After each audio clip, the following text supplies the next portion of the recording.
Hi, I'm Luke Chow from the Morpheus Clinic for Hypnosis in Toronto, Canada, where we make hypnosis make sense. As a hypnotherapist, my entire strategy for causing change in my clients is to give them attitudes and perspectives held by people who do not have their problems. So everything I'm going to say in this video today is going to be an attitude that I claim someone who believes in themselves has.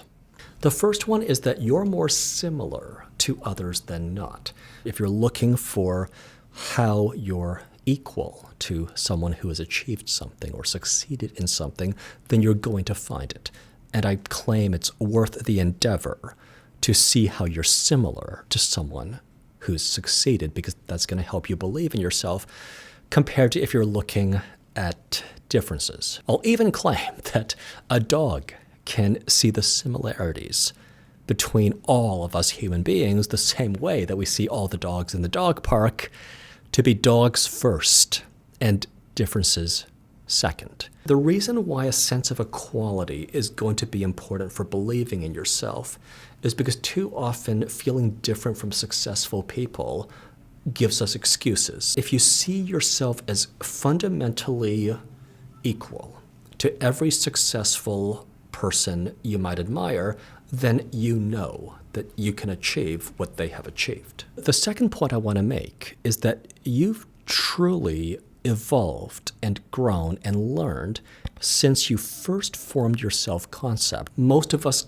kind of form our self-concept in childhood or high school, and then we often don't update it even as we move up in life, even as we grow and change and adapt to adult life. We know we have to update our resumes or CVs every year, but we often kind of imagine ourselves as we had been in childhood or adolescence and not as we are in adult life. If you see yourself through the lens of how your boss saw you when they hired you, if you see yourself through the lens of what your partner sees when they're still with you, or what your friends see when they hang out with you, these lenses are going to be current. They actually see a full-grown, capable, worthy adult. And for you to also see the same in yourself is to see yourself through a current lens.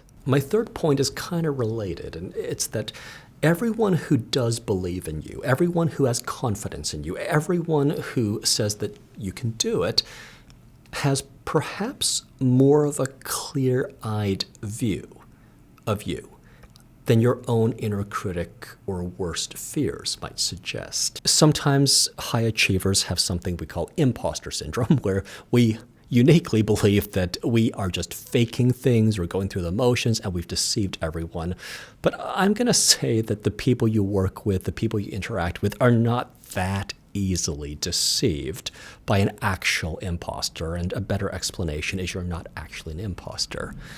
If you have the degree that you have, if you have the credentials you have, if you have the achievements you have, you're actually the real deal, and those who believe in you are not deceived.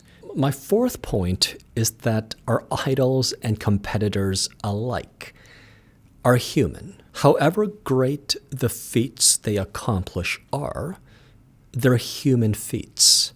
They're not superhuman feats. Feats of engineering or music or literature or business and entrepreneurship, when they're done by individual human beings or led by individual human beings, they demonstrate what a human being is capable of doing.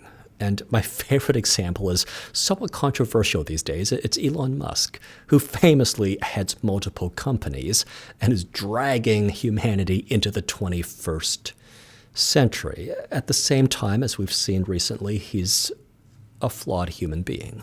He's not superhuman. He's not perfect. His publicists can only go so far in portraying him as superhuman before the very human substance ends up being revealed. This kind of ties in with my first point, because if you see yourself as just as human as high achievers, then that's a more truthful view than the idea that you're only human but they're superhuman.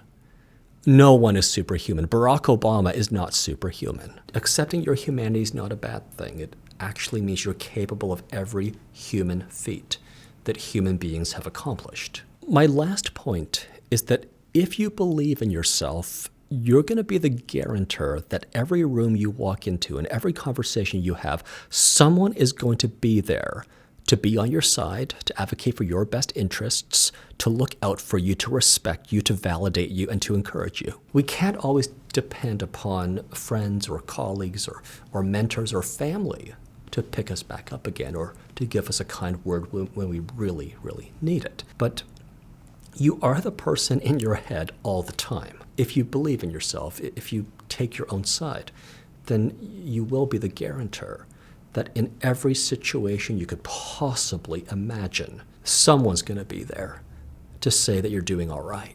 So there's 5 attitudes for how to believe in yourself. Just like self-love often seems like you're being asked to leap a chasm, believing in yourself sometimes feels like you're being asked to leap a chasm until someone gives you specific stepping stones to follow.